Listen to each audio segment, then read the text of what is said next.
which waves me over his shoulder.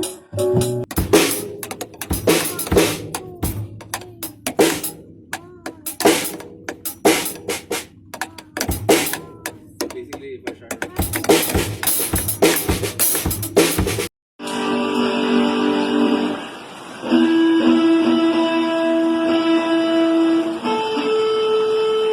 Hey Gary, it's so great to talk to you, and I'm glad you had a chance.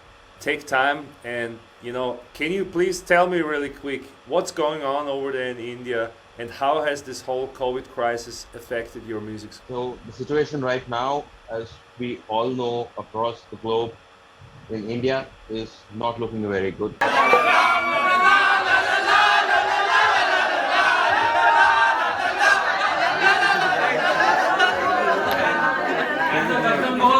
On the count of three, we all bow to our audience. Yes. Okay. Thank you guys. Thank you very much, guys. 1, 2, and 3.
कभी जो बादल बरसे मैं देखूं तुझे आके पर के तू आके मुझे पहली बारिश की दुआ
I'm sorry for this. No issues, sir. आपको क्या है? आवेश से गोपा. चलता है sir. Sorry. I take my best. This is live. I really want to try.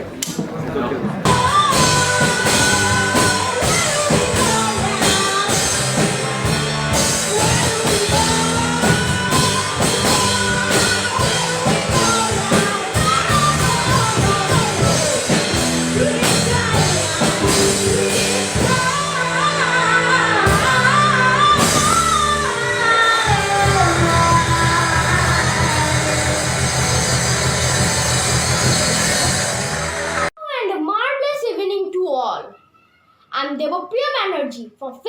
standard, and today I'm performing the song Teri Mitti on my guitar. Before I start the song, I want to tell you that I hope you enjoy the song. Let's start.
Hey Kshitij, I welcome you back for part 2 podcast. I hope things are all well at your side. Good. Thank you very much. And I hope everything okay on your end too. Yeah, it's going good. Good. So Gary, basically हमारा जो part 1 था वो एक show stopper question के ऊपर stop हुआ था. So these questions primarily have Yes. come from audience who are like parents like me. तो उनको काफी सारे questions Right. है कि like everything related to music education. तो उसके related सारे questions है उनके. So starting with Sure. first one कि जैसे अभी कोई बच्चा है, there is a child, okay? अब how to understand as a parent that their kid is musically inclined या वो एक म्यूजिक इंस्ट्रूमेंट सीख सकता है. अगर एक एग्जांपल देना तो मैं अपना खुद का ही एग्जांपल दे सकती हूँ. लाइक माय किड और एज हिज बर्थडे गिफ्ट उसको एक ड्रम सेट मिला. ही सिंपली एंजॉयज डूइंग इट. पर मुझे ये नहीं पता है whether he is really able to learn it as a musical instrument और नॉट. सिमिलरली उसके पास एक गिटार भी है, सो वो भी बजाता है, एब्सोल्युटली बेसुरा है, ना सुर है ना ताल है, कई बार it's a headache also. But then मैं कई बार ये भी सोचती हूँ कि if he is really inclined, how to know that. तो ये मेरे ख्याल से कई पेरेंट्स के दिमाग में यही क्वेश्चन आता है, क्योंकि बच्चों का तो कोई सुरताल होता नहीं है, they are just drumming or just playing guitar. So how to know actually? Having fun. Yeah. So can you please throw more light on it? How to really make out कि हमारे जो बच्चे होंगे वो म्यूजिक सीख सकते, music instrument सीख सकते primarily. See, the way I look at it, Namita, आपने बहुत अच्छा क्वेश्चन पूछा है ये, बिकॉज हर पेरेंट को ये एक थोड़ा सा मतलब डाउट रहता है कि मेरे बच्चे से होगा कि नहीं. इसकी शुरुआत होती है from a very early stage. अगर आपको मतलब आप पर्सनली एज अ पेरेंट चाहते हो कि ओके मेरे बच्चे ने आगे जाकर कुछ म्यूजिक में उसका होना चाहिए, बिकॉज आपको म्यूजिक का इंपॉर्टेंस पता है, not professionally, may be hobby level पे उसने कुछ करना चाहिए, तो सबसे पहली चीज आपको करनी है वो है start introducing music in the form of toys. तो रिगार्डलेस उसका जो कुछ भी एज है, आप कुछ ऐसे खिलौने उसको इंट्रोड्यूस करो जो थोड़ा बहुत म्यूजिक से ताल्लुकात रखते हो. तो अगर आप कोई इसको मतलब बैटरी ऑपरेट, तो उसको आप वैसे तो कोई कुछ भी दे सकता है, लेकिन अगर आप जैसे आपने एक ड्रम किट आपके बेटे को आपको गिफ्ट मिल रहा है, तो आप एक छोटा सा मतलब इलेक्ट्रॉनिक ड्रम किट आप उसको दे सकते हो, which looks like a toy, enjoyable, वो उसमें मजा कर रहा है, उस पे ही is having a fun time. लेकिन हो ये रहा है कि वो म्यूजिक के बेसिक कंसेप्ट से ऑटोमेटिकली सबकॉन्शियसली वाकिफ हो रहा है. ओके. और ऐसे ही आप मतलब उसको गिटार इंट्रोड्यूस कर सकते हो, आप उसको बोंगो दे सकते हो, आप उसे फ्लूट दे सकते हो. तो बच्चे कैसा है कि ये सारे जो मतलब इंस्ट्रूमेंट्स है टॉयज फॉर्म में, ये उनको एंजॉय करने शुरू कर देते हैं. और सेंसिबल म्यूजिक का यही है कि आपको एंजॉय करना है, उसके बाद में फिर वो प्रोफेशनल होता है जो कुछ भी होता है. Right. तो उनको एक सर्टन आइडिया आनी स्टार्ट हो जाती है इनिशियली कि ओके ये गिटार है, ये ड्रम्स है. ड्रम मतलब इस परकशन इंस्ट्रूमेंट, जैसे टाइम रिलेटेड इंस्ट्रूमेंट है ये. जब आप एक बच्चे को टॉयज के जरिए में म्यूजिकल इंट्रोड्यूस करते हो, तो उसको मतलब वो उसमें से एंजॉय करना सीखता है, and that's what music what primarily is all about. उसको धीरे धीरे उसको एक आइडिया आना स्टार्ट हो जाती है कि ओके ये गिटार है, ये फ्लूट है, तो ये मेलोडी इंस्ट्रूमेंट है या परकशन इंस्ट्रूमेंट है. अभी मेलोडी और परकशन में डिफरेंस क्या है? Percussion instruments are something like what is behind me, that's a drum kit. इसमें टाइम ओरिएंटेड म्यूजिक क्रिएट होता है. Tabla is a percussion instrument, अब bongo is a percussion instrument, djembe is a percussion. Melody instrument क्या होता है? Guitar एक melody instrument है, keyboard एक मेलोडी इंस्ट्रूमेंट है, वायलिन एक मेलोडी इंस्ट्रूमेंट है. सो आपको आई थिंक आइडिया आ रही होगी मेलोडी और परकशन में. अब ये मैं आपको एक्सप्लेन कर रहा हूँ, लेकिन उस बच्चे को ये ऑटोमेटिकली सेंस डेवलप होना स्टार्ट होता है, तो उसकी म्यूजिक की तरफ रुचि बढ़ना स्टार्ट हो जाती है. धीरे धीरे फिर वो खुद ही आपको साइंस देगा कि उसको ज्यादा इंटरेस्ट किसमें है, उसको मतलब परकशन में इंटरेस्ट है या उसको मेलोडी में interest. And based on that a parent can take a call कि इसे मेलोडी में इसको आगे ट्रेनिंग देनी चाहिए या इसको परकशन में ट्रेनिंग देनी चाहिए. बेसिकली दोनों में यही होता है कि उनका म्यूजिक सेंस होता है. अगर मेलोडी से अगर आपका बच्चा स्टार्ट करता है तो वेरी हाई चांसेस कि आगे जाके वो नेचुरली ड्रम्स भी पिकअप करेगा, ड्रम्स भी उसको इंटरेस्ट आएगा, तो ड्रम्स में भी इंटरेस्ट आएगा और वो साइड बाय साइड वो भी सीख सकता है और उसको बहुत आसानी होगी वो सीखने के लिए. और ये सब बहुत जल्दी अर्ली एज में स्टार्ट होना स्टार्ट हो जाता है. कई दफा ऐसा होता है कि मतलब बहुत सारे पेरेंट्स का मतलब वो कैपेसिटी नहीं होती है कि वो मतलब इतने खिलौने और इतने म्यूजिक इंस्ट्रूमेंट्स अपने बच्चे को प्रोवाइड कर पाए, because these are tough times. तो आप एक मतलब ऐसे ऑब्जर्व तो कर ही सकते हो कि आपका बच्चा मतलब समझ लीजिए जैसे उसको गाने का बहुत शौक है, वो डिफरेंट टाइप्स के गाने गुनगुनाता रहता है, वो डिफरेंट टाइप्स के मतलब आर्टिस्ट खुद जाकर प्रोएक्टिवली इंटरेस्ट ले रहा है यूट्यूब पे, मतलब आर्टिस्ट के बारे में थोड़ा रिसर्च कर. तो ये एक साइन होती है कि इसको मेलोडी में थोड़ा इंटरेस्ट है. या फिर वो विस्लिंग, जैसे मैंने कहा था मुझे विस्लिंग की बहुत, अगर वो विसल करता है तो उसको नेगेटिवली ना देखे, उसको दे रहा है कि he is interested in the melody line, melody side of. और अगर आप नोटिस करते हो कि आपके बच्चे को मतलब टेबल पे बैठ कर टक टक टक टक टक टक टक टक करने बहुत मजा आता है, या फिर कई बार ऐसे होता है कि बच्चे को मतलब कुछ बर्तन वगैरह मिल गया, हाथ में 2 स्टिक्स मिल गया और उस पर टक टक टक टक कर रहा है, तो ये एक साइन हो गया बच्चे की तरफ से कि उसको परकशन में इंटरेस्ट. ओके. तो पेरेंट्स को ये एक रियलाइज होना बहुत जरूरी है कि परकशन क्या होता है और मेलोडी क्या होता है, और बच्चा आपको मतलब जेन्युइनली शुरुआत से ही ये साइंस देते रहता है, साइन कैच करना. और even what is more beneficial कि अगर दोनों पेरेंट्स में से अगर कोई एक पेरेंट इवन हॉबी लेवल पे म्यूजिशियन है, तो चांसेस आर कि बच्चा वो पिकअप करेगा और आगे जाकर वो भी म्यूजिक में जल्दी एंट्री कर सकता है और काफी प्रोडक्टिव और कंस्ट्रक्टिव एंट्री कर सकता है। Excellent point Gary. अभी इनफैक्ट आपसे जब बात कर रही थी तब मेरे दिमाग में एक्चुअली एक क्वेश्चन आया, जो कि मेरा जो पिछला पॉडकास्ट था जो मनीष तुम्बारे के साथ था, तो उसमें उन्होंने एक्चुअली एक बात बताई थी कि जो तबला है वो एक ऐसा इंस्ट्रूमेंट है कि जिसे अगर तबला आ गया, because tabla seems to be one of the very difficult instruments, तो अगर तबला आ जाता है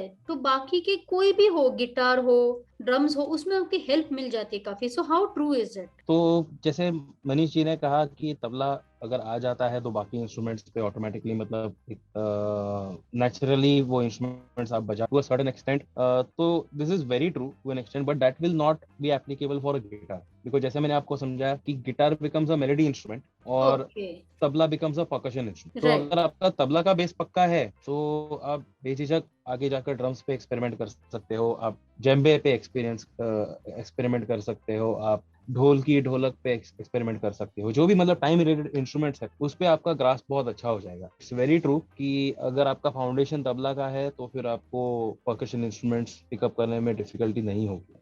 and the same thing applies drums पे भी। तो अब तक हम ड्रम्स की ट्रेनिंग दे रहे थे इसीलिए क्योंकि अगर वेस्टर्न साइड से अगर आप देखो, वेस्टर्न म्यूजिक के नजरिए से अगर आप देखो, तो अगर आपका फाउंडेशन ड्रम्स पे अच्छा है तो आपको बाकी वेस्टर्न परकशन इंस्ट्रूमेंट्स हैंडल करना बहुत आसान हो जाता है। वंडरफुल। सो गैरी, अभी आप जब पर्सनल ट्रेनिंग देते हैं तो how frequently you take the training? आप या तो आप किसी को पर्सनल ट्रेनिंग सेपरेटली भी प्रोवाइड करते हैं और is it only in group? तो हमारे मतलब जो क्लासेस का फॉर्मेट है वो बाकी क्लासेस से थोड़ा सा अलग है। सबसे पहली बात, हमारा कोई मतलब फिक्स्ड शेड्यूल या फिक्स टाइम टेबल या ऐसा कुछ नहीं है। कोई भी स्टूडेंट को कोई फिक्स डे नहीं दिया हमने, और कोई फिक्स टाइम भी नहीं है। वैसे हमारे स्टूडेंट्स के लिए हमने एक एप्लीकेशन बनाया है जिसके ऊपर स्टूडेंट का रजिस्ट्रेशन होने के बाद में उनको एक लॉगिन आईडी और एक पासवर्ड मिलता है। उनको उनके हिसाब से कंसर्न्ड व्हाट्सएप ग्रुप पे भी ऐड किया जाता है जो उनकी फैकल्टी होगी। अब स्टूडेंट को लगता है कि चलो मैं क्लास के लिए रेडी हूँ, पिछले क्लास में जो कुछ भी मैंने किया था वो जैसे मेरे टीचर ने कहा है वैसे वो हो गया है और काफी सेटिस्फैक्टरी लेवल पे मैं वो बजा पा रहा हूँ, तो स्टूडेंट सिंपली टीचर से पूछेगा कि आई एम रेडी, अब अगली क्लास हम कब कर सकते हैं। टीचर अपने शेड्यूल के हिसाब से स्टूडेंट को एक टाइम देगा जो स्टूडेंट को भी मैच होगा उस हिसाब से,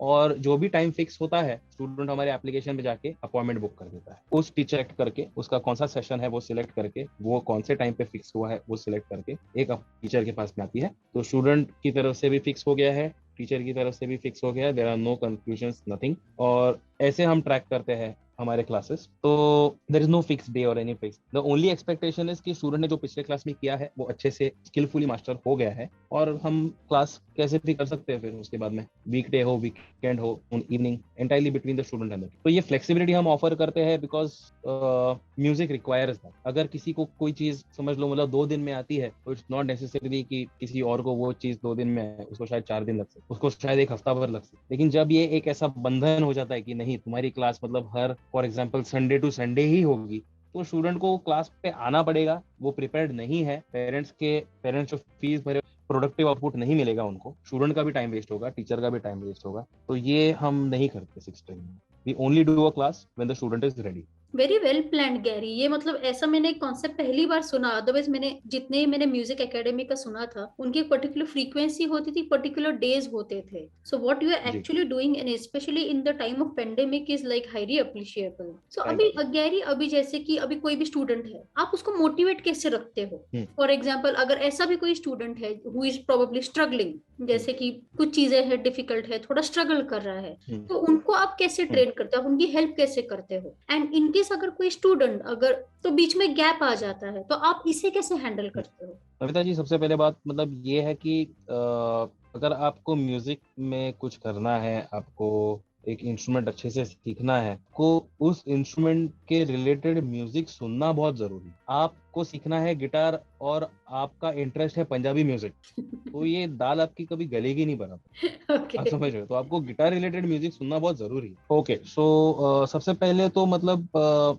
एक इनिशियल असाइनमेंट स्टूडेंट की ये होती है कि आप ड्रम रिलेटेड या गिटार रिलेटेड म्यूजिक सुनना स्टार्ट। तो प्राइमरीली अगर आप देखा जाओ तो वेस्टर्न म्यूजिक का फाउंडेशन जो है वो हमारे स्टूडेंट्स के लिए हम कहते हैं कि आप blues, jazz, rock and roll, इस पे थोड़ा फोकस करो, इन म्यूजिक को आइडेंटिफाई करना सीखो। और इस प्रोसेस के दौरान स्टूडेंट से ये एक्सपेक्टेड रहता है कि उसको जो गाने अच्छे लगते हैं उन गाने को स्टूडेंट्स को लिखना है, उस गाने का नाम और उस आर्टिस्ट का नाम, ऐसी एक लिस्ट बनानी है और ये लिस्ट फिर उसको अपने टीचर को सबमिट करनी। ओके। तो टीचर को ये लिस्ट देखकर समझ में आता है कि स्टूडेंट का नेचुरली इंक्लिनेशन किस तरफ। टीचर को ये समझ में आ जाता है कि ये ओके, ये जो आर्टिस्ट इसने चूज किए है as the ones that he like, इसका ट्रेनिंग थोड़ा सा इस हिसाब से होगा तो इसको बेनिफिट होगा। ओके। स्टूडेंट को हम मोटिवेट करते हैं by first of all introducing them to this music form. उन नए नए आर्टिस्ट से हम उनको वाकिफ कराते हैं, उनको कुछ ऐसे गाने हम सुनने के लिए उनको एनकरेज करते हैं जो उनको म्यूजिकली उनके इंस्ट्रूमेंट के हिसाब से उनको प्रोडक्टिव डायरेक्शन में लेकर जाए। और मोर ओवर हमारे क्लासेस में, जैसे आप देख रहे हो मैं स्टूडियो में बैठा हूँ, ये हमारे क्लासेस का स्टूडियो। इस स्टूडियो में एक्टिविटीज होती है, जैसे बैंड्स के परफॉर्मेंसेस होते हैं यहाँ पे। अब यहाँ पे जो बैंड्स आते हैं वो बैंड्स मेरे दोस्त मेरे सर्कल में प्रोफेशनली जो परफॉर्म कर रहे हैं रोजमर्रा में बाहर डिफरेंट प्लेटफॉर्म्स पे, वो are very successful in the industry also. मैं उनको कभी यहाँ पे बुलाता हूँ और कुछ सिलेक्ट स्टूडेंट्स है जो मतलब मोटिवेटेड है, जिनको भी परफॉर्म करना है, I will call them to come and experience that energy over here while that band is practising and doing their thing over here. और स्टूडेंट वो देखकर मोटिवेट हो जाता है, स्टूडेंट को भी खुद कुछ करने की एक अंदर से एक मतलब जो फीलिंग ऐसा डेवलप होता है उनका। फिर हम स्टूडेंट्स के भी बैंड्स बनाते हैं। जैसे हमें समझ में आता है कि ओके ये स्टूडेंट बहुत मतलब ड्रम में इंटरेस्टेड है और ये मेहनत भी डाल रहा है और इसे आगे कुछ करना भी है, तो हम उस स्टूडेंट को पिकअप करेंगे। सिमिलरली वैसे किसी कीबोर्ड वाले स्टूडेंट को पिकअप करेंगे, किसी गिटार स्टूडेंट को पिकअप करेंगे, किसी वोकल स्टूडेंट को पिकअप करेंगे और हम उनको इस रूम में ट्रेनिंग देंगे कि आप साथ में कैसे बजा सकते, आप कैसे एक बैंड फॉर्म कर सकते हो, आप कैसे मिलजुल कर मतलब जैसा एक सिंक्रोनाइज वे में म्यूजिक परफॉर्म होता है स्टेज पे, जो आप हमेशा ऑडियंस के नजरिए से आप देख रहे थे, तो स्टेज पे होना क्या होता है। इन छोटी छोटी चीजों पे हम उनको मतलब वो भी ट्रेनिंग देते हैं और इसके कोई एडिशनल चार्जेस नहीं होते। फिर हम उनको वीडियो शूट्स करते हैं हमारे स्टूडेंट्स के। उन वीडियोस को हम अच्छी तरह से एडिट करके अच्छे एडिटर को देकर उस वीडियो को प्रेजेंटेबल बनाकर स्टूडेंट के पेरेंट्स को प्रोवाइड करते हैं, स्टूडेंट्स को प्रोवाइड करते हैं। हम भी उस वीडियोस को सर्कुलेट करते हैं, तो स्टूडेंट के पास में लोगों को दिखाने के लिए कुछ है कि इट्स नॉट लाइक मुझे गिटार बजाने आता है और something like that, but student के पास में दिखाने के लिए ये मेरा वीडियो है यूट्यूब पे जो मतलब प्रोफेशनल क्वालिटी का एडिट है और ये मेरी एकेडमी में हमने किया है। तो ऐसे भी स्टूडेंट मोटिवेट होते हैं, बिकॉज एक स्टूडेंट को देखकर दूसरे स्टूडेंट को ऐसा मन आता है कि यार मुझे भी ऐसा कुछ करना है, तो वो स्टूडेंट मेहनत अपनी बढ़ाता है। जब एक स्टूडेंट देख रहा है कि यार सर ने इन स्टूडेंट्स को सिलेक्ट किया है, इनका बैंड वगैरह बन रहा है, यार मुझे भी ऐसा बजाना है, तो ये एक इनडायरेक्ट हमारा एक साइकोलॉजिकल अप्रोच है स्टूडेंट्स को मोटिवेट करने का। अपार्ट फ्रॉम दैट हमारी एकेडमी पे कई दूसरे इवेंट्स भी होते हैं, जैसे मतलब ये जो बैंड स्टूडेंट्स के बैंड्स हम बनाते हैं हमारी एकेडमी पे ही इनके एक छोटे छोटे शोज रखते हैं कि बाकी स्टूडेंट्स आके इन स्टूडेंट्स को देखें कि कैसे परफॉर्म करें, इनकी तैयारी कैसे हुई है। ये शोज देखकर स्टूडेंट्स मोटिवेट होते हैं। अपार्ट फ्रॉम दैट हमारे यहाँ पे गेस्ट लेक्चरर्स भी आते हैं from India and from outside India also, जो अपनी अपनी इंस्ट्रूमेंट की लाइन से स्टूडेंट्स को उनका एक्सपर्ट एडवाइस प्रोवाइड करते हैं। तो ये 1-2 दिन का वर्कशॉप होता है जहाँ पे स्टूडेंट्स ये जैसे उसको क्लिनिक्स कहते हैं, हम ये क्लिनिक्स अटेंड करते हैं और स्टूडेंट को एक वो एक्सपीरियंस होता है, उससे भी स्टूडेंट्स काफी मोटिवेट होते हैं। और फिर हमारे यहाँ पे बिफोर द कोविड पीरियड हम we used to host something called as musical movie evening. तो म्यूजिकल मूवी इवनिंग, आपको मेरी आवाज आ रही है नमिता? हाँ, बीच में हंग हो गई थी, अभी ठीक है। हाँ ओके, तो म्यूजिकल मूवी इवनिंग ये हमारा कॉन्सेप्ट था एक, जहाँ पे एकेडमी पे हम एक प्रोजेक्टर स्क्रीन या फिर एक बड़ा टेलीविजन स्क्रीन हम इंस्टॉल करते हैं 2 हफ्ते में एक बार, 3 हफ्ते में एक बार। उसको एक अच्छा सा एक एम्बियंस तैयार करेंगे अच्छे स्पीकर्स वगैरह कनेक्ट करके, और स्टूडेंट्स के लिए we will provide some kind of snacks, some kind of some kind of drinks that they can sit and enjoy a movie which is related to music, legends of music. Right. So main subject of the movie is music. Okay. तो students यहाँ पे gather होते थे and they used to watch these movies, they used to enjoy these movies along with their teachers. और ये movie खत्म होने के बाद में we would have a discussion about what is the core of that movie, उसका subject क्या था और क्या किसको क्या पसंद आया, इसमें से आपने क्या सीखा। तो इन सारी एक्टिविटीज के थ्रू हम हमारे स्टूडेंट्स को एक्टिव रखने की कोशिश करते हैं, मोटिवेटेड रखने की कोशिश करते हैं, और so far it has proved very helpful because I can very positively say कि हमारे स्टूडेंट्स बहुत डिफरेंट है बाकी म्यूजिक एकेडमी के स्टूडेंट्स के कंपैरिजन में। They are very well chiselled I would say. उनको मतलब एक म्यूजिशियन होने का एहसास होता है, नॉट अ स्टूडेंट होने का एहसास, and that's what makes us feel that we are heading in the right direction. Very well, ये काफी एक यूनिक चीज है कि लाइक एक मूवी एक सेपरेटली एक मतलब काइंड ऑफ होस्ट करना है, फिर बच्चों को भी वहां पर बुलाना है। So it's kind of a continuous process कहे के भाई एक सही से एक हैमरिंग हो जाए कि भाई यू कैन डू इट, और उसमें से कोई अपार्ट चीज फ्रॉम दैट हाँ सॉरी बट हर साल या हमारा एक शो भी होता है जिसका नाम है art jazz. Art okay jazz में उस एकेडमिक ईयर या उस साल के जो भी परफॉर्मेंस है और पुराने परफॉर्मेंस जो भी है वो एक साथ मिलके एक अच्छा खासा 2-2.5 घंटे का शो प्रेजेंट करते हैं। इसके टिकट्स हम अवेलेबल कराते हैं बाहर, लोग पासेस खरीद कर आते हैं हमारे स्टूडेंट्स हाँ को देखने के लिए, वंडरफुल और ये एक्टिविटी भी हमारी चलती रहती है। या ये बहुत वंडरफुल बड़े लेवल का शो होता है। ओके सो गैरी आप परफॉर्मेंस एंजाइटी अगर किसी स्टूडेंट को हो तो वो कैसे हैंडल करते लाइक ऐसा कभी ऐसा हुआ कि like in all the musician जितने भी आपके पास स्टूडेंट्स है उसमें से कोई ऐसा स्टूडेंट है जिसे बहुत ज्यादा परफॉर्मेंस एंजाइटी है? जी सर, बिल्कुल हुआ है, और ये होते ही रहता है because this is not something very. Student जब हमारे साथ में एनरोल होता है तब वो एक मतलब अलग माइंडसेट से आया होता है, लेकिन हमारे साथ में रह रह कर वो एक हमसे एक सर्टेन बिहेवियर अब्जॉर्ब करना स्टार्ट कर देता है। जब उसको ये रियलाइज होता है कि music is all about being open, music is all about being vocal about what you feel through the guitar, through the drums और through whatever instrument that you have chosen, तो उसमें कोई मतलब जैसे वो एंजाइटी की गुंजाइश बचने वाली है नहीं। स्टूडेंट ये एक्सेप्ट करने लग जाता है धीरे धीरे करके, और हमारी तरफ से उनको कोई प्रेशर नहीं होता है कि तुझे कल परफॉर्म करना है या 1 महीने में परफॉर्म करना है, कुछ नहीं। धीरे धीरे when the time is right student ready हो जाता है। इसको सॉल्व करने के लिए हमारे पास में कोई फिक्स मेथड नहीं है, but there have been cases कि ऐसे स्टूडेंट्स हमारे पास में आए हुए, for example I tell you, I won't take her name, but there is this girl जो अपनी मम्मी डैडी को छोड़कर किसी और के साथ बात नहीं करेगी, बिल्कुल भी नहीं। मतलब कोई फ्रेंड्स के साथ में भी नहीं, अपने स्कूल में अपनी टीचर के साथ में भी नहीं, और she is just silent throughout. और it was a challenge for us too कि मतलब इसको हम अभी मतलब कैसे इससे काम कराएंगे, but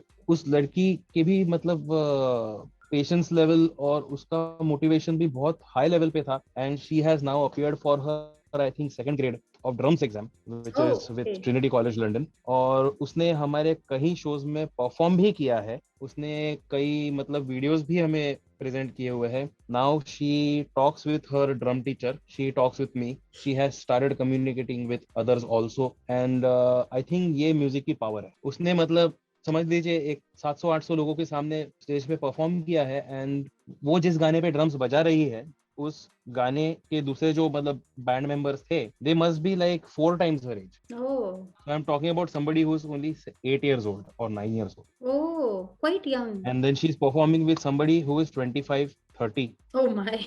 And she had nothing, मतलब for her it was just the performance that mattered. For her it was कि मेरे सर ने मुझे जो सिखाया है वो मुझे अभी टाइम है, ये मेरी एग्जाम के जैसा ही है, और मुझे वो अच्छे से डिलीवर करना है। तो उसके सामने 10 लोग थे या 500 लोग थे, 1000 लोग थे, उसे उसका कुछ लेना देना नहीं था। और हमारे हर स्टूडेंट के साथ में हम उनकी दिमाग की कंडीशनिंग ऐसे करते हैं कि सामने कितने लोग हैं उनसे तुमको कुछ लेना देना नहीं है, तुमको जो करना है वो 100% बराबर से होना चाहिए, और सामने कितने लोग हैं वो भूल जाओ, अपने लेसन पे ध्यान दो, अपनी थियोरी पे ध्यान दो, एंड मेक श्योर कि अपने टीचर का नाम ऊपर होना चाहिए। तुम्हारे परफॉर्मेंस की वजह से ऐसे लोगों ने पूछना चाहिए कि वाह टीचर कौन है तुम्हारे, दिस इज वेरी इंपॉर्टेंट। तो ये हम स्टूडेंट्स में बहुत यंग एज से इंस्टॉल करना स्टार्ट करते हैं, and it positively pushes them towards the right direction. Yeah, well said. So Gary, अभी आप जैसे बात कर रहे थे like about this girl now she's into second grade of learning drums. तो आप evaluate कैसे करते हैं स्टूडेंट्स को? सो हर ग्रेड का एक टेक्निकल पैटर्न होता है।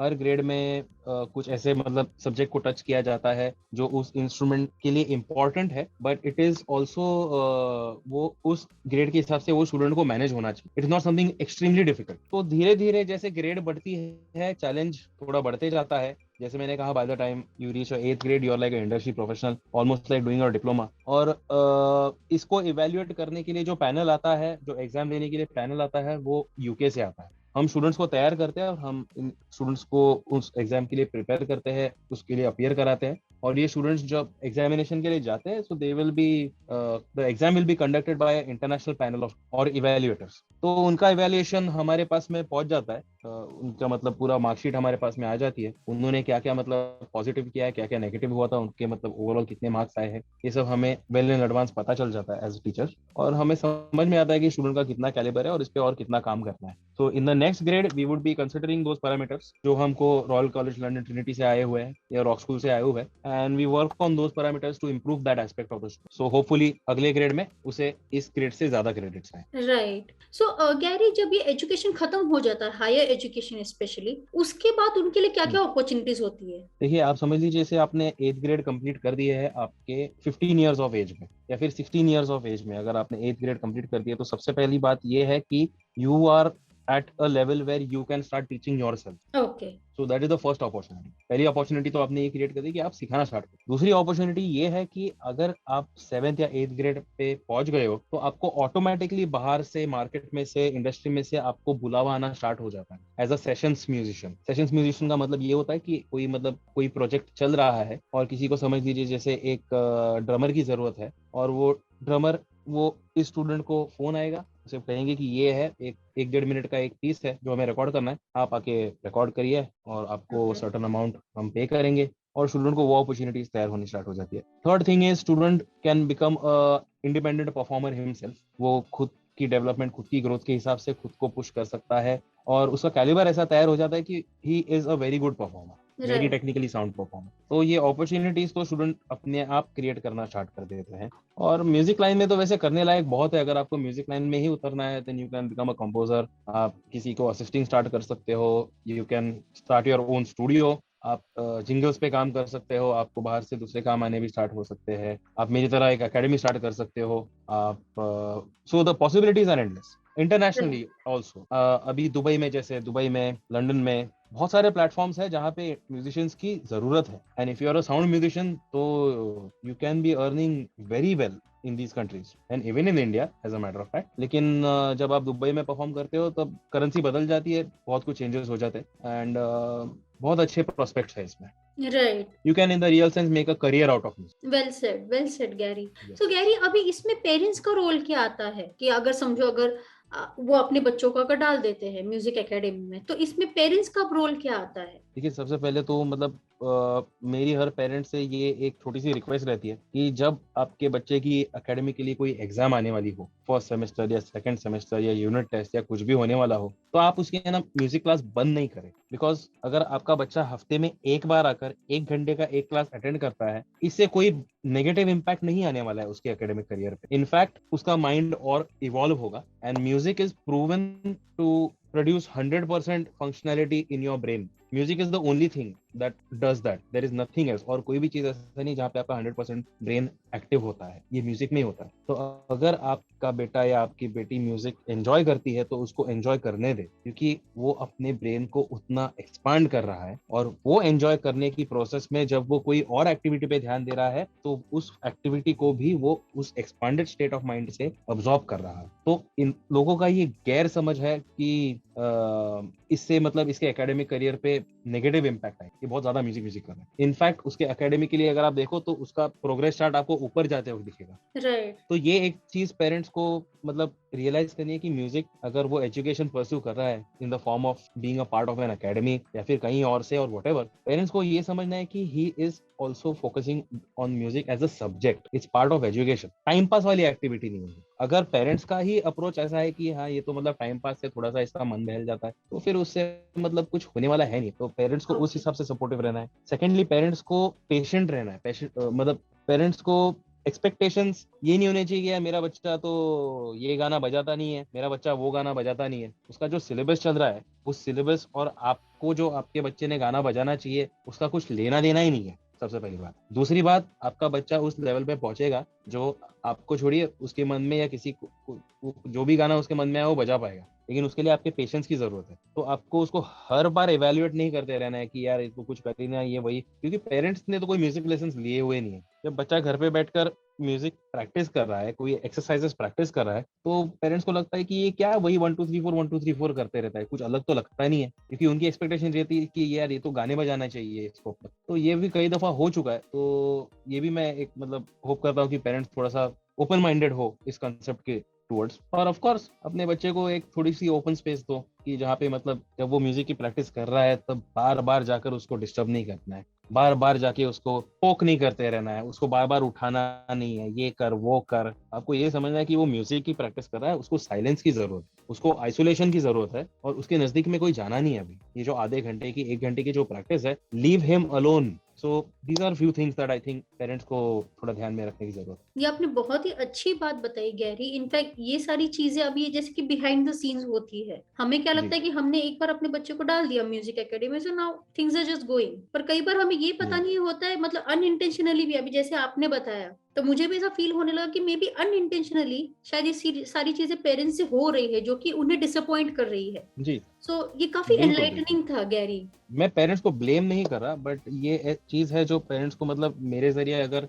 पेरेंट्स ये सुन रहे हैं तो उनको शायद रियलाइज हो कि हाँ अननोइंगली मेरे से ये हो रहा है और उसका ये इम्पैक्ट इस पे हो रहा है, तो शायद तो प्लीज आप वो चेंज करने की कोशिश करिए। Definitely Gary. तो गैरी अभी जैसे पैंडेमिक चल रहा है, आपने ऑलरेडी मतलब पार्ट 1 में बताया था कि like how you are now able to manage it very well in this pandemic, तो आप इस पैंडेमिक में भी कैसे लाइक थोड़ा और डिटेल बता सकते हैं आप कैसे मैनेज कर रहे हैं? जैसे कि अभी फॉर एग्जांपल इंटरनेट कनेक्टिविटी हो गई, अगर उसमें कई बार लैग टाइम वगैरह आ जाता है, फिर आप कैसे टीचिंग मैनेज करते हो? क्या बच्चों को कोई एक स्पेसिफिक लाइक इंटरनेट कनेक्टिविटी रखनी होती है? एनीथिंग, एनी कोई ऐसी कोई बेसिक चीजें, एक चेकलिस्ट ऐसे कुछ जो कि बच्चों को अपने तरफ से रेडी रखती है and even from your side? So मतलब क्योंकि जो टीचिंग है अभी, जो पर्सनल ट्रेनिंग है, जो वर्चुअल है, उसमें तो फर्क आएगा, वॉइस क्वालिटी में फर्क आ सकता है, तो मतलब how do you manage that? उसमें थोड़ा सा आप और बता सकते हैं? बिल्कुल। सबसे पहले हमारे स्टूडेंट्स से 3 चीजें एक है जो उनको ध्यान में रखना है। एक बैकअप इंटरनेट कनेक्शन होना बहुत जरूरी है। भले आपके घर पे बहुत अच्छा वाईफाई हो, लेकिन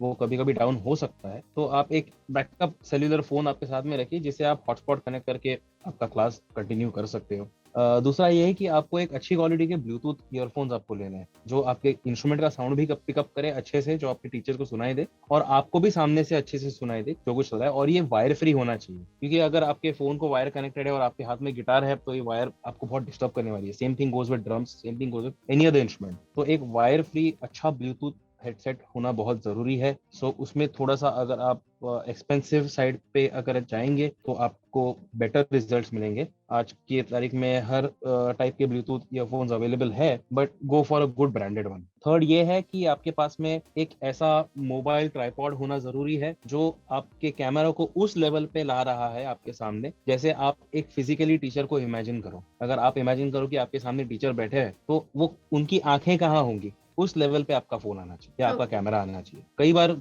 बच्चों से ये गलती हो जाती है कि बच्चे ऐसे नीचे रखते हैं तो ऐसे लगता है कि मतलब जैसे टीचर उनको नीचे से ऊपर देख रहा है, या फिर ऐसे लैपटॉप पे जब रखते हैं तब टेबल पे रखा होता है बच्चे के हाथ में गिटार तो गिटार दिखता नहीं है। तो ये सारे इश्यूज बहुत डिफिकल्ट हो जाते हैं मैनेज करने के लिए, लेकिन अगर आपके पास में ये ट्राइपॉड हो तो काम बहुत आसान हो जाता है। इसके अलावा हम सजेस्ट करते हैं कि आप एक दूसरा फोन आपके पास में हमेशा रेडी रहो और उस फोन पे टीचर जो एप्लीकेशन आपको सजेस्ट करेगा वो आपको एप्लीकेशन डाउनलोड करना है। ये एप्लीकेशन बेसिकली टूल्स है जो आपको आपकी प्रैक्टिस में हेल्प करेंगे। जैसे एक कॉर्ड्स का एप्लीकेशन आता है जहाँ आपको सारी कॉर्ड्स दिखती है, एक एप्लीकेशन आता है जहाँ पे आपको मतलब ड्रम प्रैक्टिस करना हो तो उसके साथ में जो टाइमिंग है वो आपको मैच करना है, तो ये एप्लीकेशन पे काम होता है। तो ये सारे एप्लीकेशन आपको एक दूसरे फोन पे अवेलेबल होने चाहिए और एक फोन पे आपका क्लास चल रहा है। तो ये सारी चीजें जो है इनको आपको डेफिनेटली ध्यान में रखना है अगर आपको ऑनलाइन क्लासेस प्रोडक्टिवली करने हैं, आपको उसमें से पॉजिटिव कुछ आउटपुट चाहिए तो। और जो अभी मतलब रीसेंट डेवलपमेंट ऐसी है कि we have got a permission to start operating at 50% of our strength. Okay. So earlier हम 1-on-1 क्लासेस तो ले ही रहे थे, लेकिन हमारे ग्रुप क्लासेस चलते थे जहाँ पे we were not taking more than 3 students at the same time, तो 3 to 4 स्टूडेंट्स। तो अभी हमने ग्रुप क्लासेस जो स्टार्ट किए हैं, we are taking 2 students at one time, जहाँ पे both the students are sitting at different corners of the room and the teacher is also sitting somewhere away from them, maintaining the distance.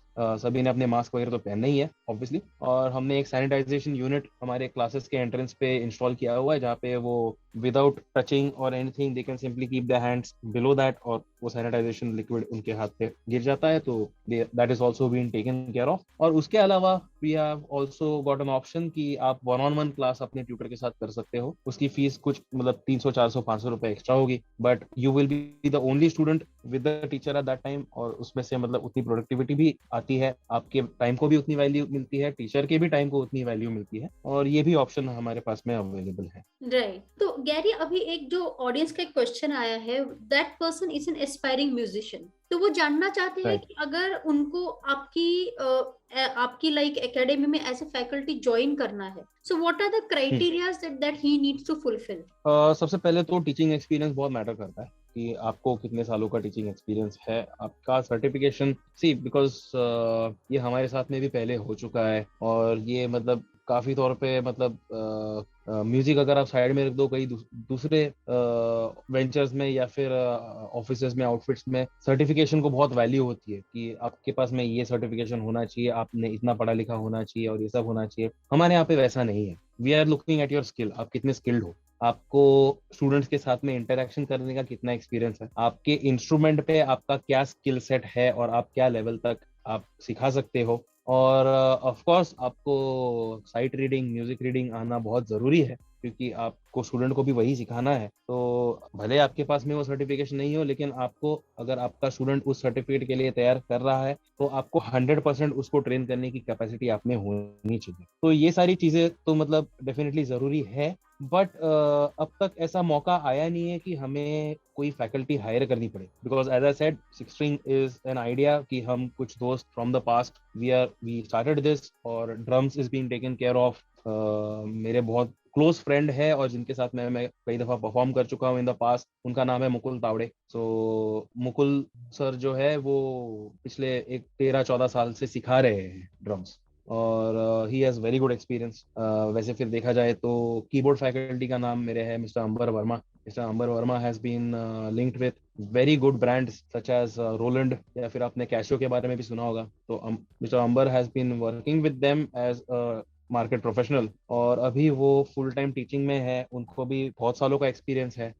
हमारी दूसरी faculty का नाम है mister ऋषि सेन, जो advance guitars और vocals की ट्रेनिंग देते हैं। ये भी बहुत सालों से अपने स्टूडेंट्स को सिखा रहे हैं, उनके स्टूडेंट्स का हिट रेट भी बहुत अच्छा है। हमारे बेस गिटार की फैकल्टी का नाम है रसल फर्नांडिस, उनको भी बहुत एक्सपीरियंस है बेस गिटार के साथ में, वो भी कई सालों से सिखा रहे हैं। और अभी हमारे साथ मनीष ठुमरे जी भी ज्वाइन हो गए, वो उनका भी एक्सपीरियंस बहुत ही गहरा एक्सपीरियंस है, उनका इंडस्ट्री का बहुत अच्छा नॉलेज है, और वो भी सर्टिफिकेशन के हिसाब से अपने स्टूडेंट्स को सिखाते हैं। तो हमारे जितने भी टीचर्स हैं, ये सारे मेरे नजरिए से क्वालिफाइड है to train a student to appear for those exams, और ये मेरा इवैल्यूएशन होता है स्टूडेंट्स की मार्कशीट देखकर। तो जब मैं देखता हूँ कि मेरे students are scoring 85% above and 90% above, I don't have any concerns about कि मेरी फैकल्टी कितनी क्वालिफाइड है। राइट। सो गैरी, ये थे क्वेश्चंस जो जेनरिक थे हमारे आपके एकेडमी को लेकर, आपके बारे में लेकर। अब थोड़ा और आगे बढ़ते हैं, the audience questions which is actually with regards to the musical instruments.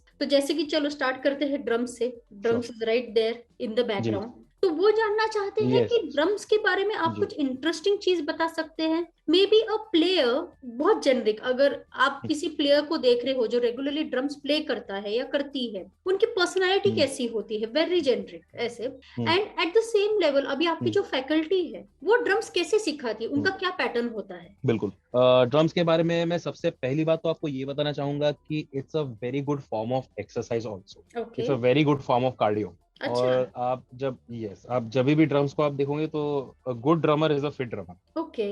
तो आपको फिटनेस वाइज ड्रमर्स हमेशा फिट मिलेंगे। एंड ड्रम्स के मतलब आप ड्रम्स का एक पहलू ऐसा है कि आप आपके रोजमर्रा जिंदगी में जो आपके हाउस होल्ड आइटम्स जो भी अवेलेबल है, आप उसमें से भी एक ड्रम किट तैयार कर सकते okay. अगर आपको ड्रम्स का अच्छा नॉलेज हो तो जैसे ड्रम्स आप मेरे पीछे देख रहे हो, ऊपर दो जिसको कहते हैं टॉम्स, उसके बगल में सिंबल्स लगे हुए हैं। तो आप एक मतलब ऐसे एक ऑब्जेक्ट ऐसा रख दीजिए कि ये फर्स्ट टॉम है, ये सेकंड टॉम है, आप एक थाली यहाँ पे सिंबल के जैसे रख दीजिए, आपके पास में स्टिक से आप रेडी हो, आप कहीं पे भी कुछ परफॉर्म कर सकते हैं। आपको ड्रम किट की जरूरत नहीं है टेक्निकली, आप कोई भी चीज से आप एक drum kit, modular drum kit, एक DIY ड्रम किट आप कहीं पे भी तैयार कर सकते हो और आप परफॉर्म करना स्टार्ट कर सकते हो। ड्रम्स में हमारे जो टीचर है उनका फॉर्मेट बहुत ही यूनिक फॉर्मेट है।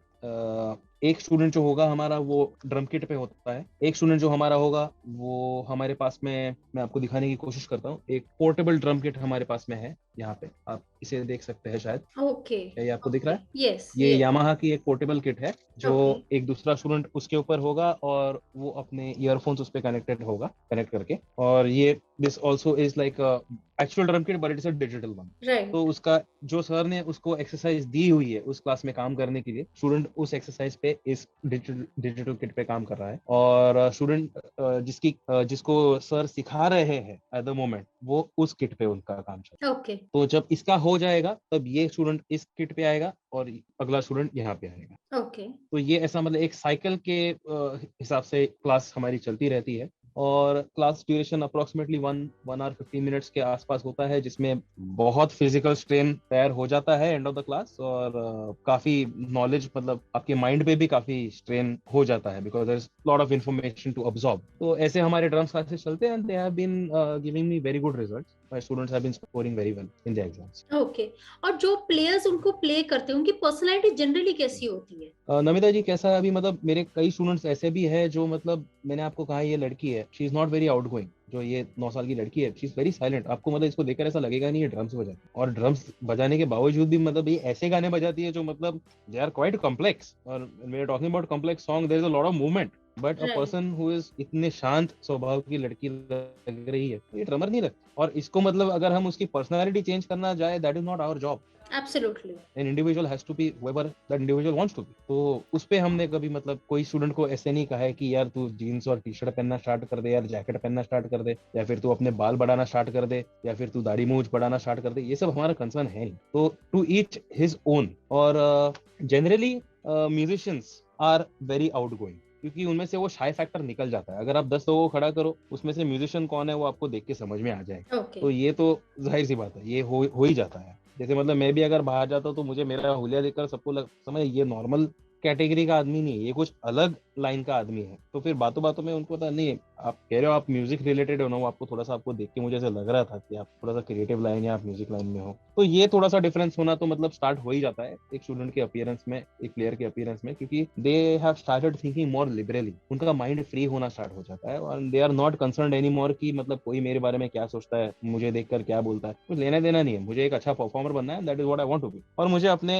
एकेडमिक लाइफ में भी एक्सेल करना है बिकॉज मुझे डॉक्टर भी बनना है, मुझे इंजीनियर भी बनना है, बट मुझे म्यूजिशियन भी बनना है। So yes, I hope I am able to answer your question there। लेकिन ऐसे कोई मतलब हल्का सा आई वुड से 50-50% ऐसा कहा जाता है कि जो म्यूजिकल इंस्ट्रूमेंट जो भी कोई प्लेयर प्ले करता है उनकी काइंड ऑफ माइंडसेट होता है, एक अलग ही दिमागी पर्सनालिटी अगर जिसे हम कहें। शायद मेरा question actually more towards that था कि अभी जैसे कि कोई एक्सट्रोवर्ट होता है, a player is an extrovert personality, तो उनको एक specific kind of musical instrument ही पसंद आती है। फिर जैसे कोई इंट्रोवर्ट पर्सनालिटी का होता है तो कहा जाता है कि जैसे कि परकशन आपने बताया या वायलिन बताया, it seems to go very well with your personality. तो मेरा question actually more from that aspect था कि जब not with regards to clothes या ऐसी कोई overall personality, but personality more on the mindset level कि ऐसे बच्चे कैसे होते हैं जो इंट्रोवर्ट होते हैं उनको बेसिकली किस टाइप का म्यूजिकल इंस्ट्रूमेंट पसंद आता है, जो एक्सट्रोवर्ट होता है उन्हें किस पसंद आता है।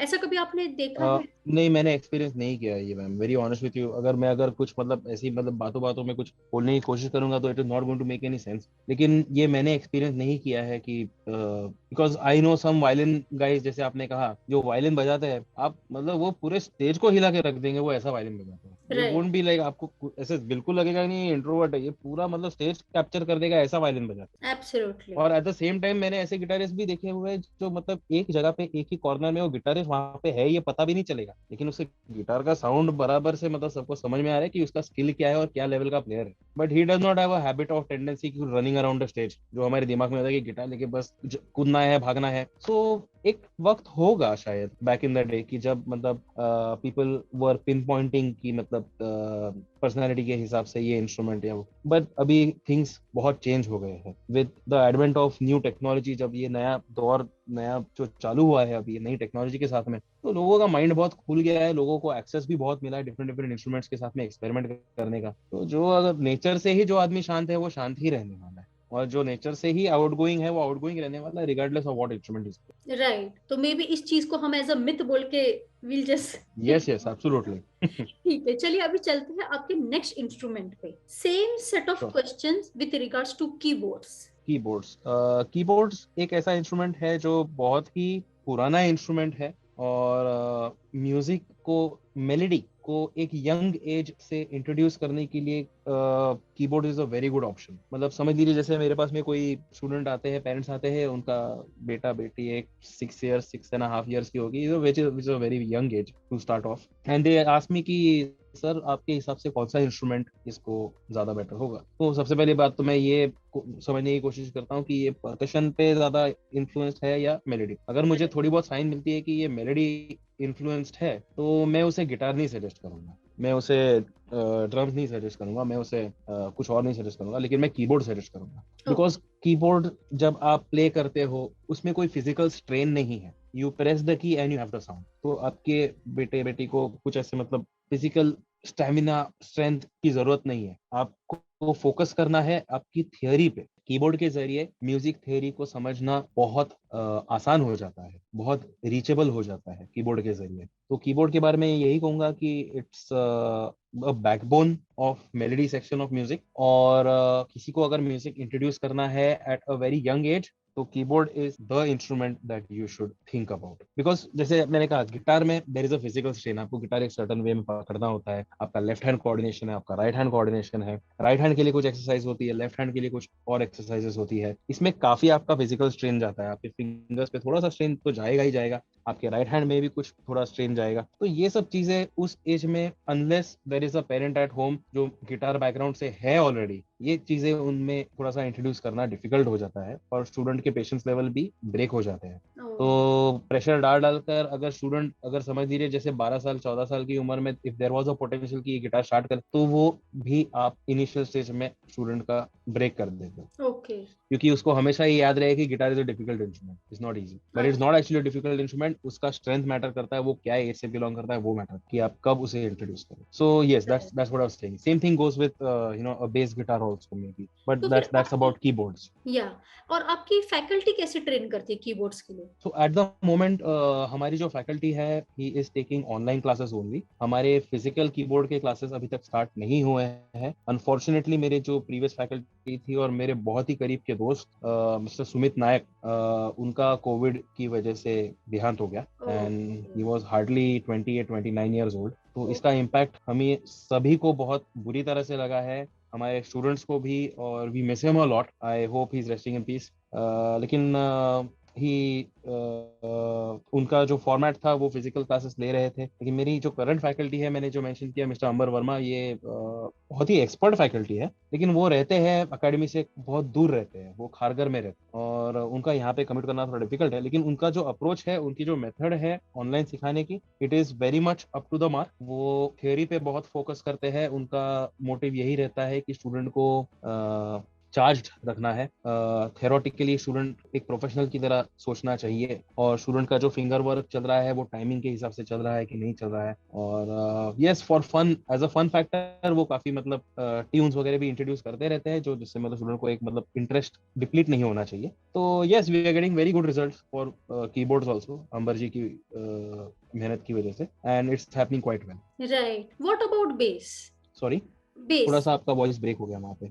अभी सुनाई दे रहा है? जी अभी सुनाई दे रहा है? ओके। थोड़ा सा कट कट करा, बट आई थिंक आपने कहा बेस, राइट? हाँ, right right. Yes, so bass guitar ये ऐसा एक एस्पेक्ट है गिटारिंग का मैम, जैसे बेस और ड्रम ये साथ में जाने वाली चीज। एक ड्रमर बेस गिटार के बिना अधूरा है और एक बेस गिटारिस्ट बिना ड्रमर के कुछ मतलब उसका ज्यादा कुछ प्रोडक्टिविटी है नहीं उसकी। तो ड्रम्स अगर अच्छे से अगर आपको परफॉर्म मतलब करने हैं तो आपको बेस पे ध्यान देना है, और आपको बेस अगर अच्छे से परफॉर्म करना है तो आपको ड्रम्स पे ध्यान देना है। तो ये ऐसे इंटरलिंक्ड है। और पहले base guitars was not a very popular instrument, क्योंकि बहुत लोगों को मतलब ऐसे लगता है कि यार बेस तो कोई भी बजा लेता है, बिकॉज जिसको गिटार बजाने आता है उसको ऐसा एक बिलीफ होता है कि बेस तो यार मैं तो आराम से पिकअप कर लूंगा। लेकिन बेस अभी एक एंटायर सब्जेक्ट के हिसाब से इंट्रोड्यूस किया गया है फ्रॉम ट्रिनिटी कॉलेज लंदन और rock school of London also. और इसमें अभी हमारे काफी ऐसे मतलब स्टूडेंट्स हैं जो स्पेसिफिकली बेस गिटार सीखने के लिए आते हैं। So there are some students की जिनको गिटार बजाने आता है, कई स्टूडेंट्स ऐसे जिनको गिटार के बारे में कुछ भी नहीं पता, but they have started with bass guitar entirely. और उसकी ट्रेनिंग है वो थोड़ी सी अलग होती है।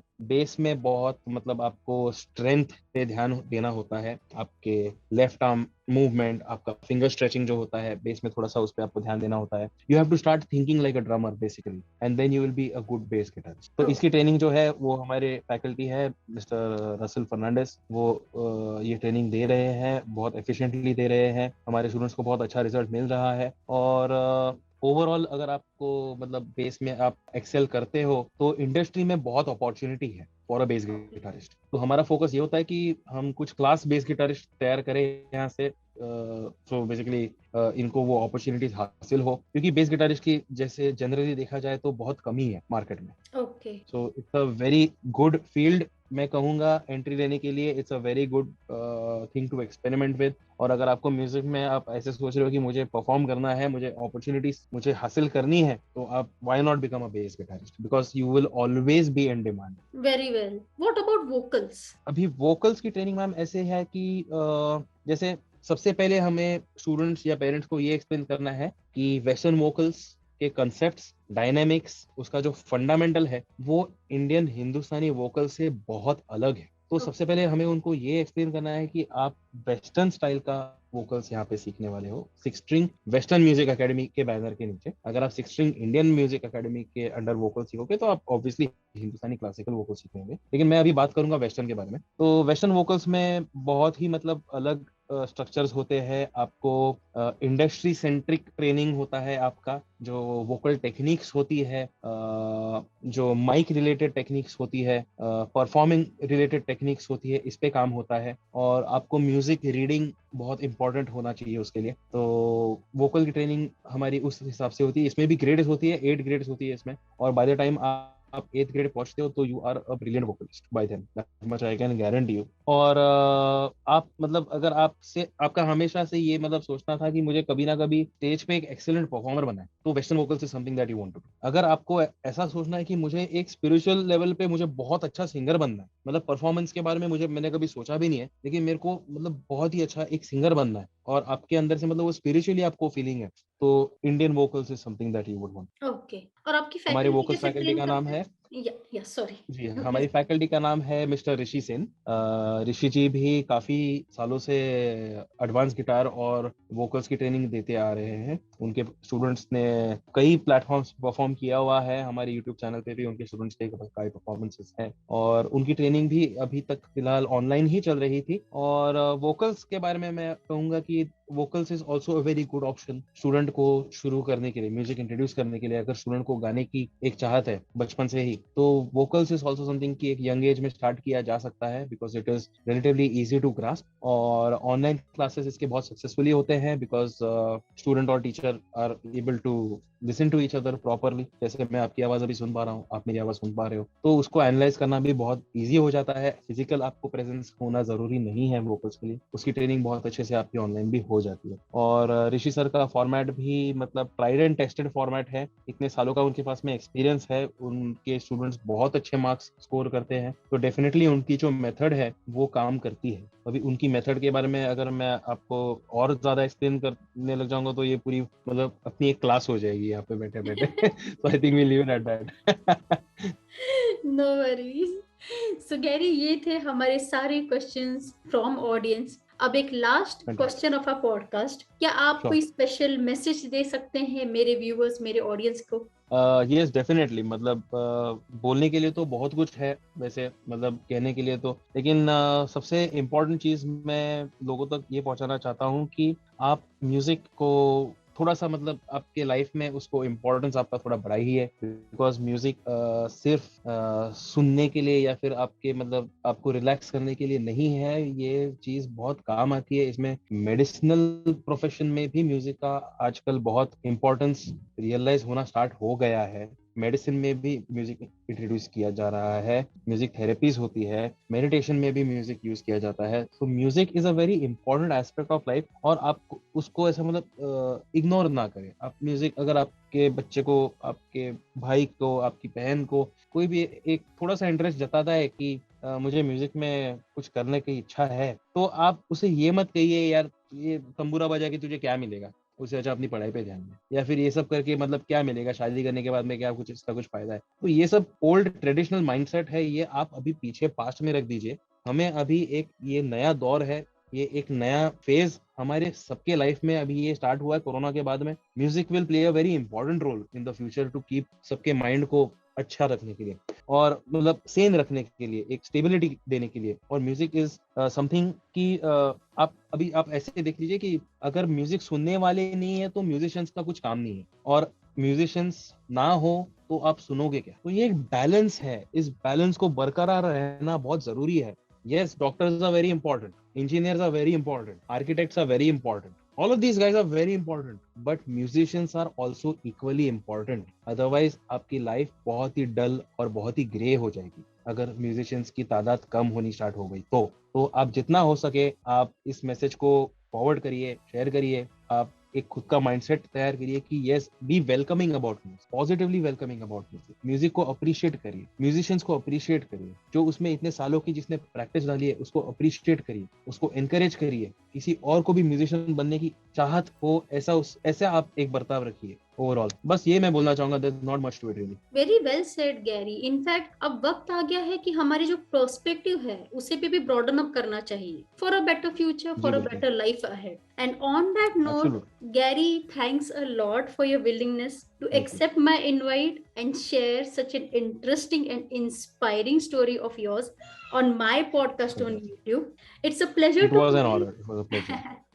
It's a pleasure to know you and connect with you. आपका बोलते हैं ना, आपका एक यूनिक पैरेलल्स है म्यूजिक में, बैकग्राउंड में, जो लेसन्स जो आपने बताए, and with a goal that you actually came here and shared it with my world of audience, that actually makes you special. So on that note, Thank you very I much, actually as a thank you या एक special gift मैं आपको देना चाहती हूँ which will reach you soon. वो एक छोटा सा एक बैग है. It's a specially carefully curated artisanal जो कि बहुत ही exotic है, flavorsome है. You will love it. Do let Definitely me know. looking forward to it. अब आपने मुझे एक्साइट कर दिया है, मुझे I'll be eagerly awaiting.